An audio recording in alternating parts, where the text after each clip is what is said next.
할렐루야. 우리 다 함께 박수치며 찬양합니다. 찬양하세, 찬양하세,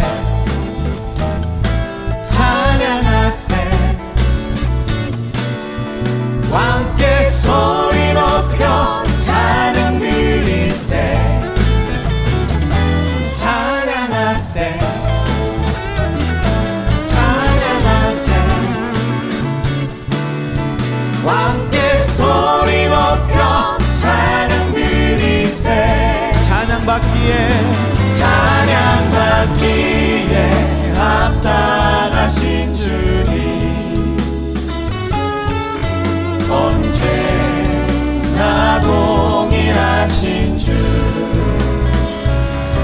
무릎 꿇고서 그 이름 외치세.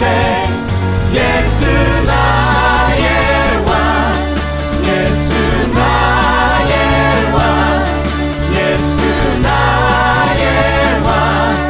아멘. 찬양하세, 찬양하세, 찬양하세.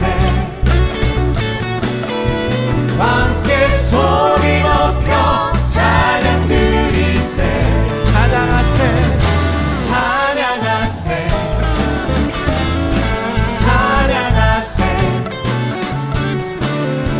함께 소리 높여 찬양 드리세. 찬양받기에, 찬양받기에 합당하신 주님,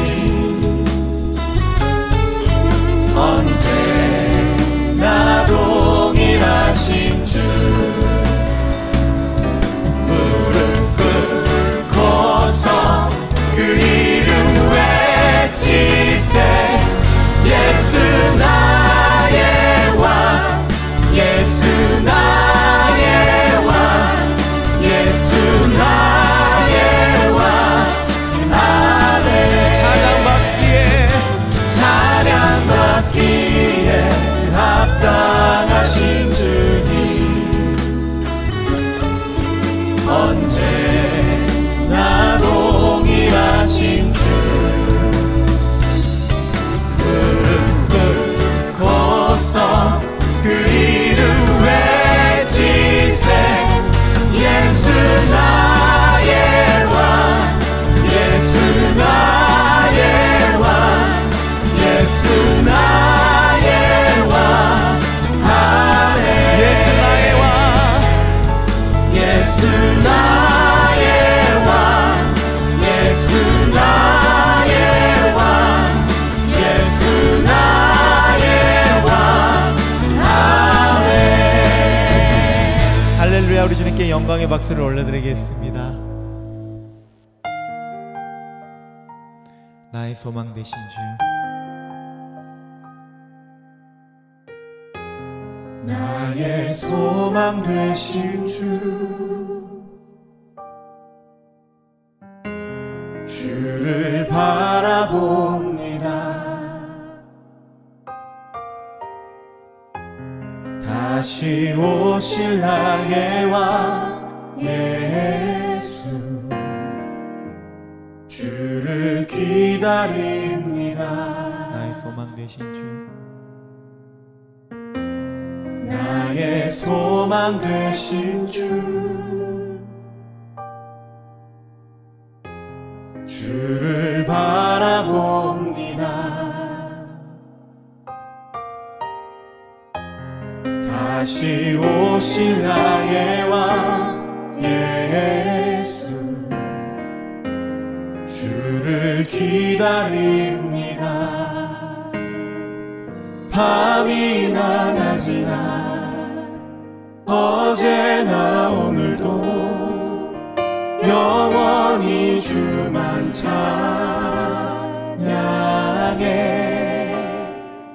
괴롭고 슬플 때 낭망하여 넘어져도 언제나 주만 찬양하겠네.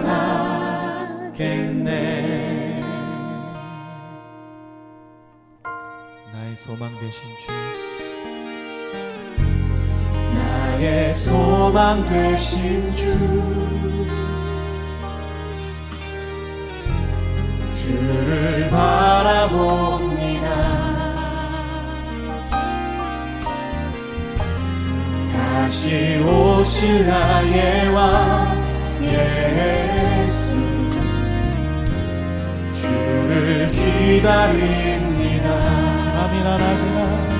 밤이나 낮이나 어제나 오늘도 영원히 주만 찬양해.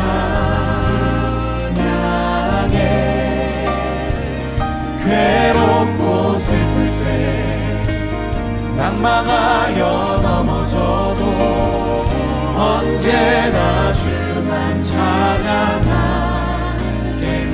밤이나 낮이나 어제나 오늘도 영원히 주만 찬양해.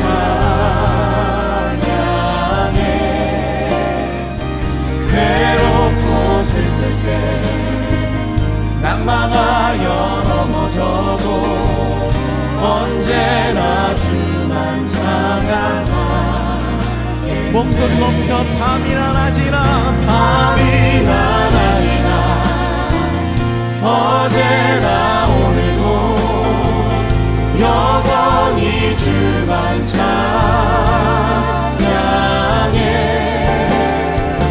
괴롭고 슬플 때 낭망하여 넘어져도 언제나 주만 찬양하게. 예배합니다. 찬양합니다. 주님만 날 다스리소서. 예배합니다. 찬양합니다. 주님 홀로 높이 두 손을 높이 들고 찬양합니다.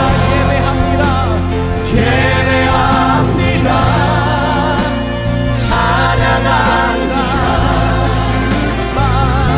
주님만 날 다스리소서.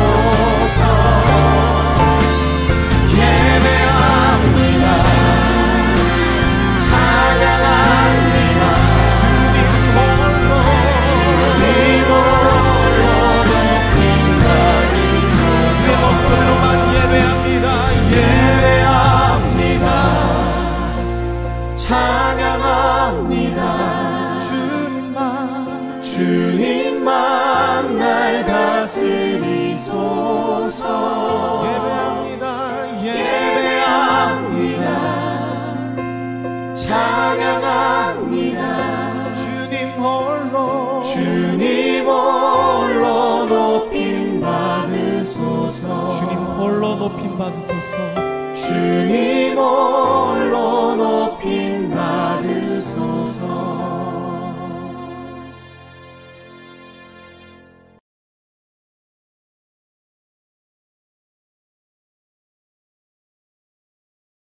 찬양으로 함께 은혜를 나눌 수 있어서 감사합니다. 저는 디사이플 교회를 섬기는 고현종 목사입니다. 새해가 시작하는 이 신년의 미카 연합으로 새벽과 밤에 특별 기도회를 드릴 수 있어서 진심으로 감사를 드립니다. 이번 특별 새벽 기도의 주제는 벼랑 끝에서 만난 하나님입니다. 매일 아침과 저녁으로 월요일부터 금요일까지 10명의 목사님들이 말씀을 나눠주실 것입니다.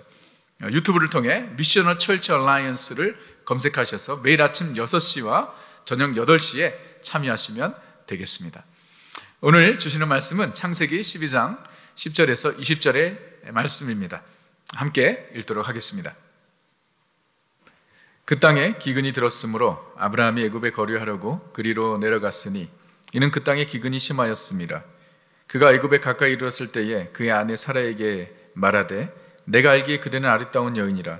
애굽 사람이 그대를 볼 때 이르기를 이는 그의 아내라 하여 나는 죽이고 그대는 살리리니 원하건대 그대는 나의 누이라 하라.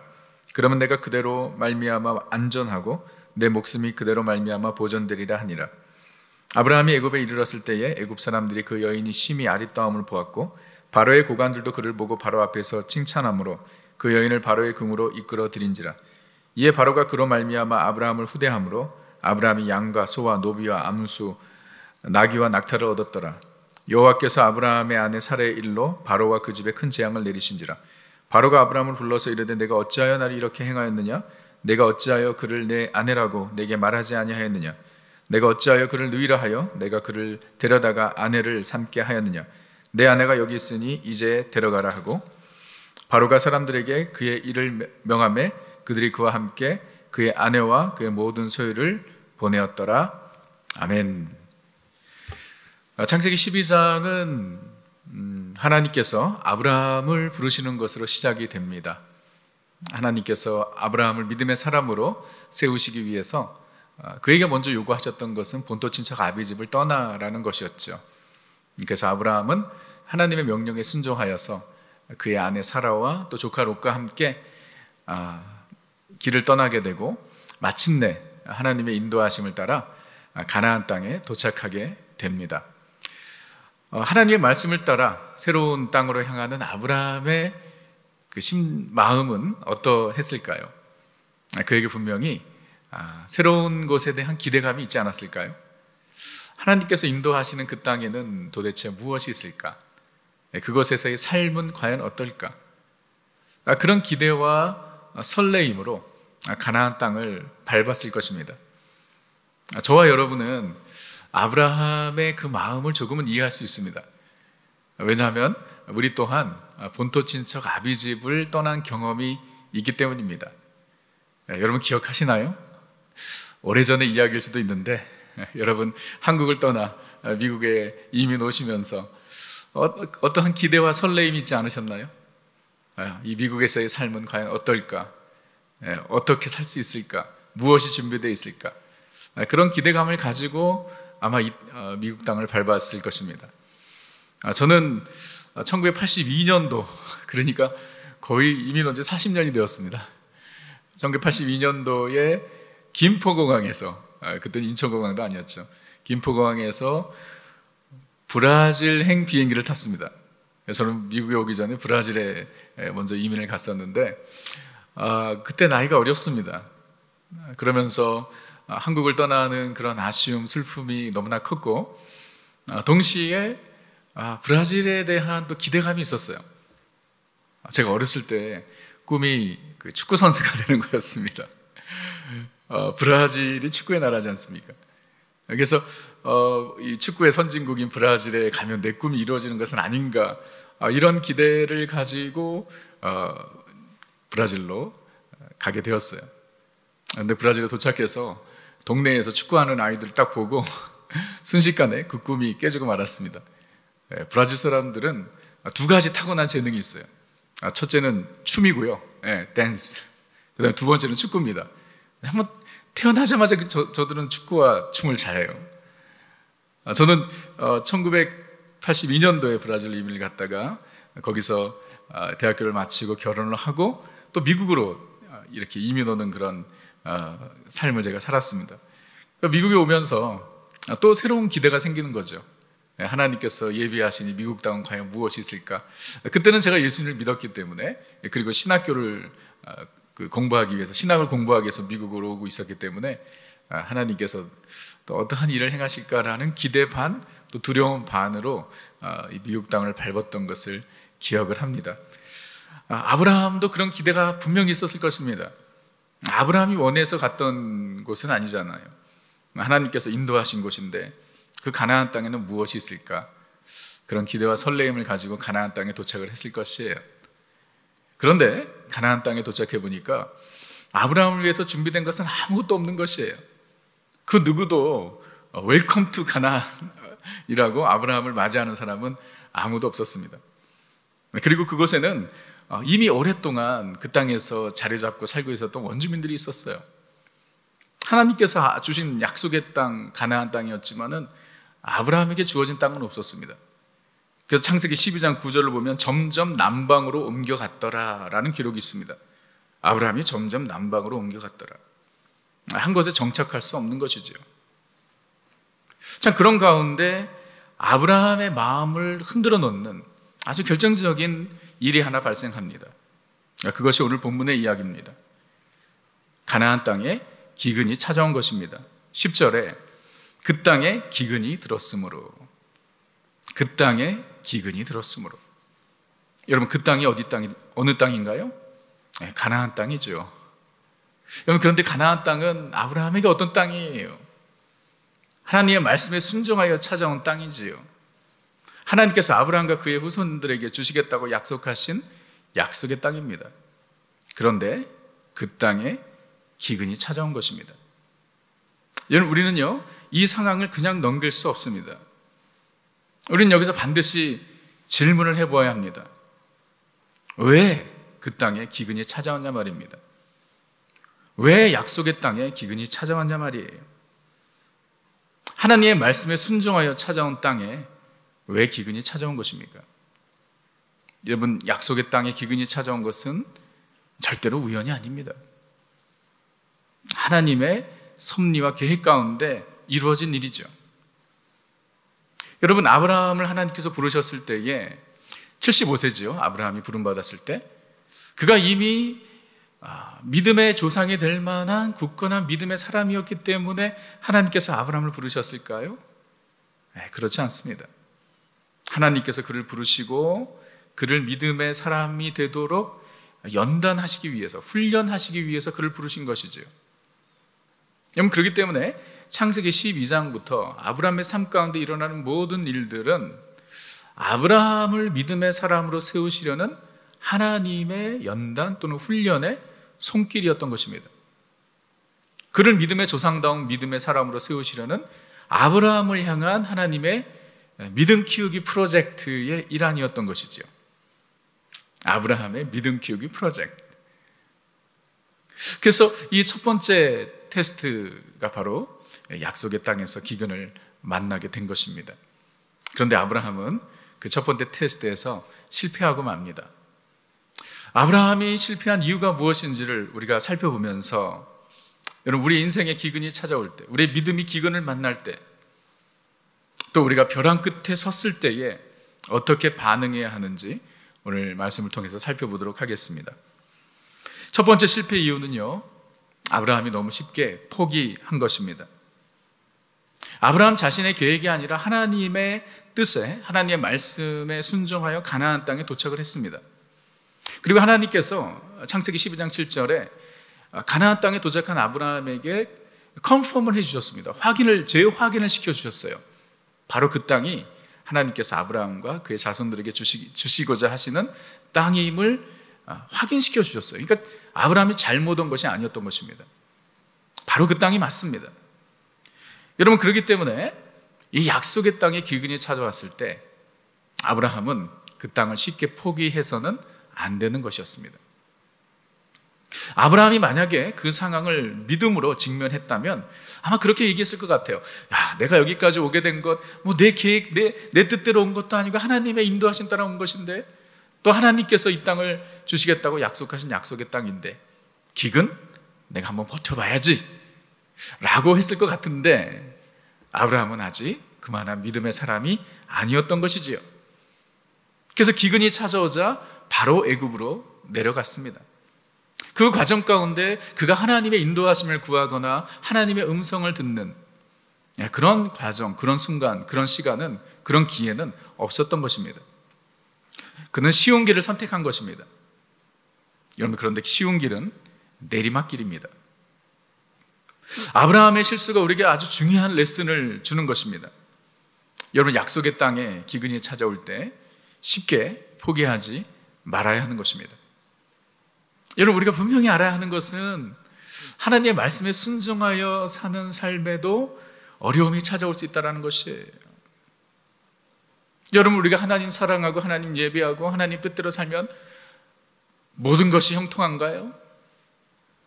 여러분, 그렇지 않지요. 저도 옛날엔 그런 생각을 한 적이 있습니다.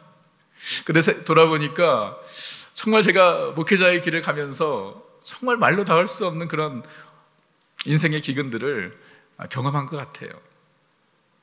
주의 뜻대로 산다고 해서 모든 것이 다 형통하고 모든 장애물들이 다 없어지고 모든 문제들이 다 해결되는 것은 아니에요. 예상치 못한 어려움이 우리 가운데 찾아오고 우리 스스로의 능력으로는 감당할 수 없는 삶의 문제들이 우리 가운데 찾아오고 정말 벼랑 끝에 서는 것 같은 그런 위기를 우리가 만날 때가 있다라는 것입니다. 여러분, 그럴 때 여러분 명심하십시오. 우리는 더욱 신중해야 합니다. 쉬운 길을 선택해서는 안 된다는 것입니다. 여러분, 반복해서 말씀드립니다. 쉬운 길은 내리막길입니다. 여러분, 우리 인생의 기근을 만날 때에, 우리가 벼랑 끝에 섰을 때에 더 신중하게 생각하고 더 깊이 있게 기도하고 더 간절히 하나님의 인도하심을 구해야 하는 것입니다. 힘들다고 쉽게 애굽을 선택해서는 안 되는 것이에요. 여러분, 믿음의 기근을 만날 때 우리는 인내해야 합니다. 인내해야 해요. 인내. 그 인내를 온전히 이룰 때에, 야고보서 1장 4절에서 이야기하죠. 그 인내를 온전히 이룰 때에 온전하고 구비하여 조금도 부족함이 없는 성숙한 하나님의 사람이 된다고 말씀하십니다. 인내를 통해서 우리는 하나님의 능력을 경험하게 되고 인내를 통해서 우리를 성숙하게 하시는 하나님의 손길을 우리는 경험하게 되는 것이에요. 우리가 어려움이 찾아올 때마다 늘 쉬운 길만 선택한다면, 인내하지 않고 포기한다면 우리는 그 은혜를 누리지 못하는 것입니다. 여러분, 지금 우리는 코로나 기근 가운데 있습니다. 정말 기가 막힌 기근이죠. 미국뿐만 아니라 전 세계적인 기근입니다. 그것도 하루 이틀이 아니라 지금 2년째 우리가 이 상황을 겪고 있습니다.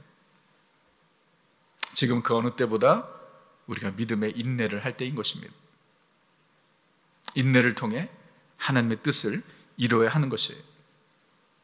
여러분, 생각해 보세요. 만약 기근을 만난 아브라함이 애굽으로 내려가지 않았다면 어떻게 되었을까요? 너무나 당연한 질문이지요.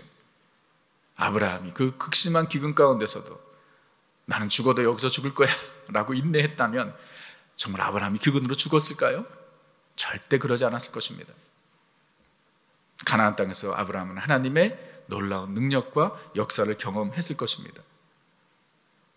그로 인해 아브라함은 더 강인한 믿음의 사람으로 세워졌을 것이에요. 약속의 땅에 찾아온 기근은 절대 아브라함을 죽이는 기근이 아니었던 것입니다. 자, 믿음의 기근을 만날 때, 우리가 벼랑 끝에 섰을 때 명심하십시오. 첫 번째, 쉽게 포기하지 말아야 한다는 것이 인내해야 한다는 것입니다. 자, 두 번째는요, 두 번째 아브라함의 실패 원인은 그가 사람과 환경을 보고 두려움에 사로잡힌 것입니다. 아브라함이 너무 쉽게 애굽으로 내려간 것부터 잘못된 것이었습니다. 근데 애굽으로 내려가면서 그가 큰 두려움에 사로잡히게 됩니다. 그 두려움이 무엇이냐면 그의 아내 사라 때문이죠. 성경은 이야기하죠. 아내 사라가 심히 아리따운 여인이었다 그래요. 그때 이 사라의 나이가 아마 65세 정도 되었을 것입니다. 그 누구도 아브라함이 그런 얘기를 하지 않았습니다. 근데 아브라함 스스로 고민하기 시작하는 것이에요. 애굽으로 내려가면서 혹시 아내 사라 때문에 애굽 사람들이 자기를 죽이지는 않을까? 혹시 어려움에 처하지 않을까? 이런 두려움에 아브라함이 잠 못 이루게 된 것입니다. 여러분, 염려와 두려움은요, what if, 혹시라는 상상에서부터 시작되는 것입니다. 그래서 헨리 나우엔이 이런 얘기를 했습니다. 염려는 아직 나에게 오지 않은 시간을 무엇인가로 가득 채우는 것이다. 미래에 대한 염려는 혹시라는 두려움에서부터 시작된다. 맞는 말인 것 같아요. 다시 말씀드릴게요. 염려는 아직 나에게 오지 않은 시간을 무엇인가로 가득 채우는 것이다. 미래에 대한 염려는 what if, 혹시라는 두려움에서부터 시작된다라고 말했어요. 정말 그렇죠. 혹시 내가 병에 걸리지 않을까? 혹시 내 사업이 실패하지 않을까? 혹시 우리 가정이 어려워지지 않을까? 혹시 사고를 당하지 않을까? 혹시 우리 아이들이 어려워지지 않을까? 혹시 특별히 우리가 겪고 있는 이 코로나 상황은 우리에게 너무나도 많은 이 혹시의 두려움을 갖게 하지요. 두려움에 사로잡힌 사람은요, 올바른 판단을 할 수가 없습니다. 영적인 판단력을 가질 수가 없어요. 두려움은 우리로 하여금 영적인 분별력을 잃게 하죠. 그래서 두려움에 사로잡힌 아브라함이 믿음의 선택을 하기보다 인간적인 방법을 선택하죠.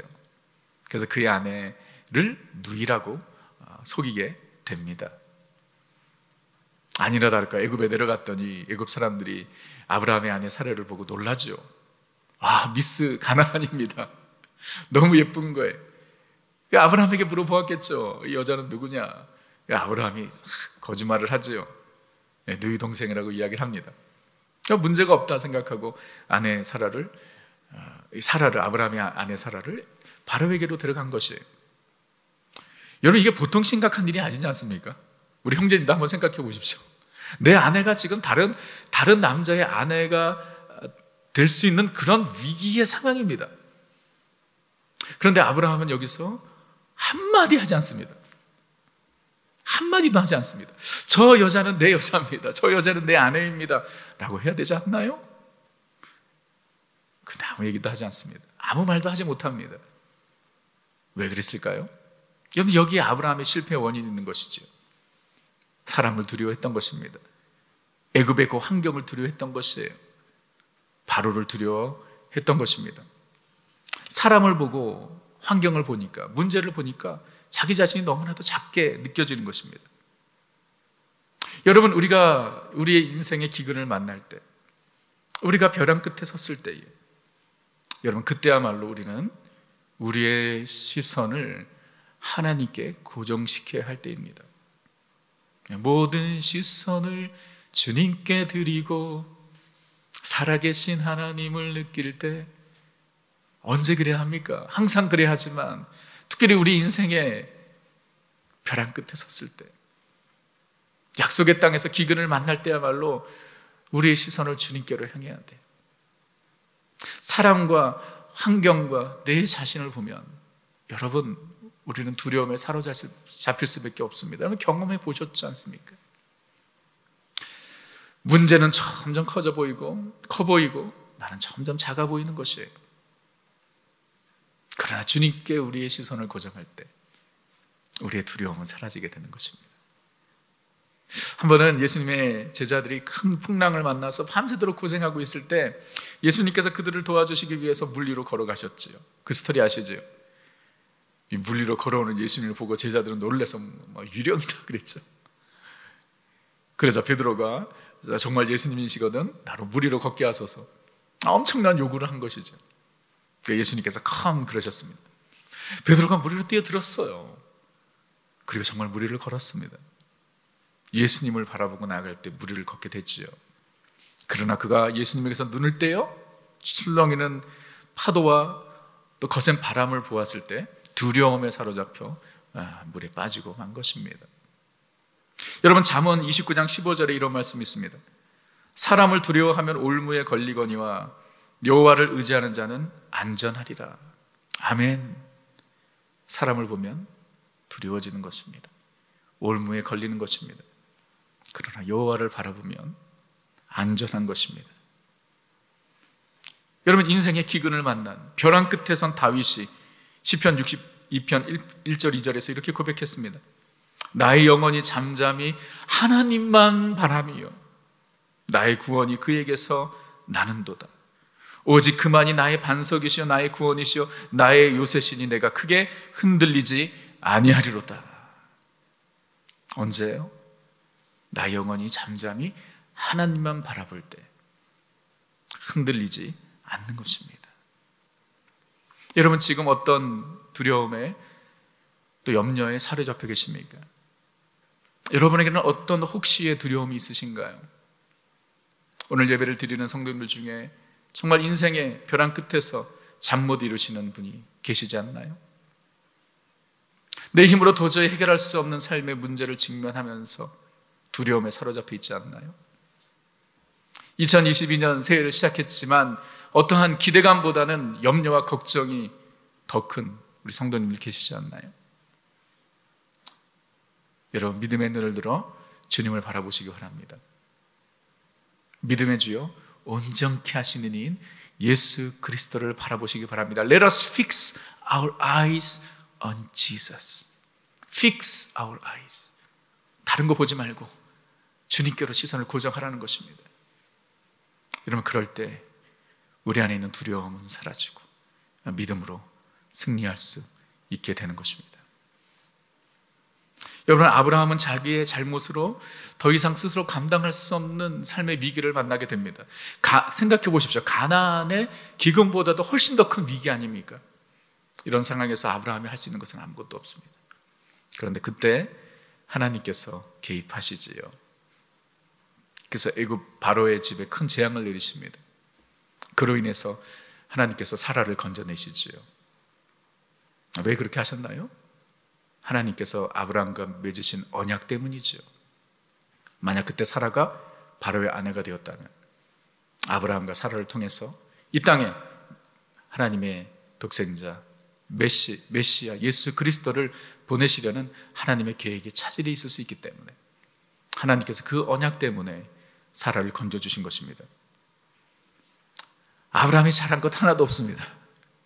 그런데 하나님께서 그를 살려주시고 아내 사라를 살려주실 뿐만 아니라 보호해 주시고 지켜주실 뿐만 아니라 더 큰 애굽으로 내려가실 때보다 더 큰 재물을 얻게 하십니다. 그런데 아브라함에게는요, 그 재물보다도 이 과정을 통해서 아주 중요한 레슨을 배우게 된 것이죠. 그가 무엇을 배웠을까요? 가나안 땅을 절대로 떠나서는 안 되는구나 배웠을 것이에요. 그래서 이때 이후에 아브라함은 죽을 때까지 가나안 땅을 떠나지 않습니다. 또 무엇을 배웠을까요? 자신의 판단과 생각대로 움직이는 것이 아니라 하나님의 인도하심을 따라야 한다는 것, 하나님의 말씀을 따라 살아야 한다는 것, 그가 깨닫게 되었을 것입니다. 그리고 사람과 환경을 보고 두려워하지 말고 특별히 인생의 위기 가운데 하나님을 바라보아야 한다는 레슨을 배우지 않았을까요? 사랑하는 성도 여러분, 우리의 삶 가운데 때론 기근이 찾아옵니다. 우리 믿음의 사람들이잖아요. 하나님의 자녀들이지 않습니까? 그럼에도 불구하고 우리의 힘으로 감당할 수 없는 인생의 기근이 찾아옵니다. 여러분, 그러나 명심하십시오. 그 기근은 우리를 죽이는 기근이 아닙니다. 우리를 더욱 아름다운, 더 강인한 믿음의 사람으로 세우시려는 하나님의 은혜의 손길임을 믿으시기 바랍니다. 여러분, 그렇기 때문에 믿음의 기근을 만날 때, 약속의 땅의 기근이 찾아올 때 우리는 쉽게 포기하지 말고 인내해야 합니다. 그리고 사람과 환경과 내 자신을 보고 두려움에 사로잡히지 말고 우리의 시선을 오직 주님께 고정시키고 주님만 바라봄으로 말미암아 담대히 우리에게 주어진 이 삶의 도전을 감당해 나아가야 할 것입니다.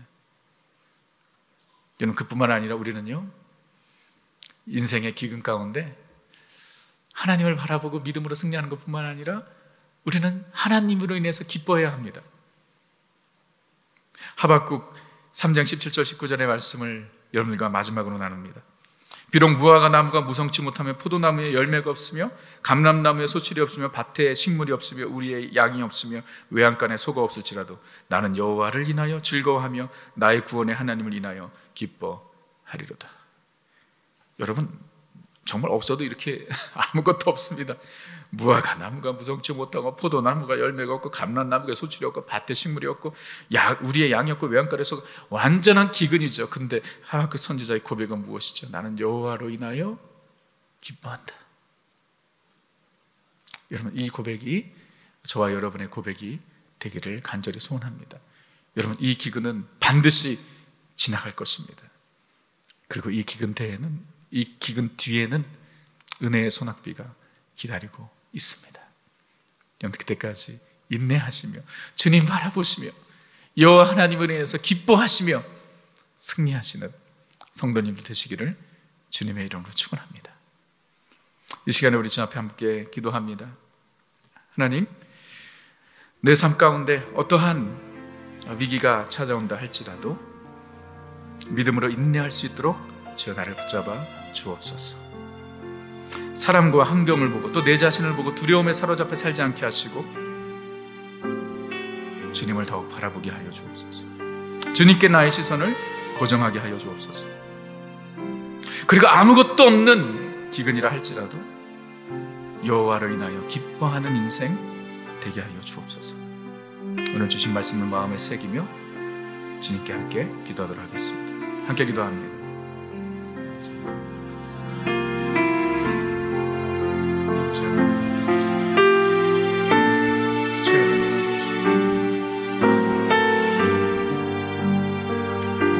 아버지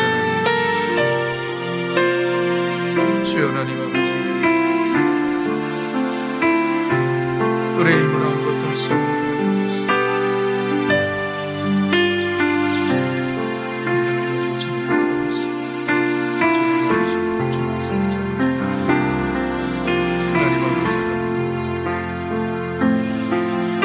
우리의 시선을 주님께로 고정하게 해주옵소서.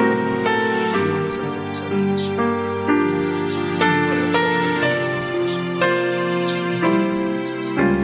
여호와의 기뻐하며 즐거워하는 하나님의 사람을 되게 주옵소서.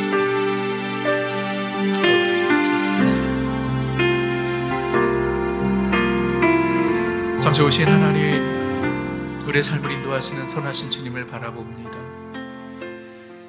때로는 우리의 삶 가운데 우리를 더 아름다운 믿음의 사람으로 세우시려고 광야를 지나게 하시고 기근을 만나게 하시는 줄 압니다. 하나님, 이 기근은 절대로 우리를 죽이는 기근이 아님을 알게 하여 주시고 주님 원하시는, 주님 기뻐하시는 믿음의 사람으로 우리를 세워가시는 하나님의 거룩한 손길임을 믿고 바라보게 하여 주옵소서. 하나님, 인내하게 하여 주시고 믿음으로 인내하게 하여 주시고, 그리고 무엇보다 지금 우리가 처한 환경과 또 사람들을 보고 두려워하지 아니하고 우리의 눈을 오직 하나님께 고정하여서 담대히 이 기근을 감당해 나아가는 하나님의 사람들 되게 하여 주옵소서. 그리고 무엇보다 여호와 하나님으로 인하여 기뻐하게 하여 주옵소서. 2022년 우리의 삶 가운데 어떠한 일들이 기다리고 있을지 모르지만 하나님, 이 믿음을 가지고 승리하되 넉넉히 승리하는 하나님의 백성들 되게 하여 주옵소서. 감사 찬양을 주께 올려드리며 우리의 삶을 주님께 드리오며 우리 구주 예수 그리스도의 이름으로 기도합니다. 아멘.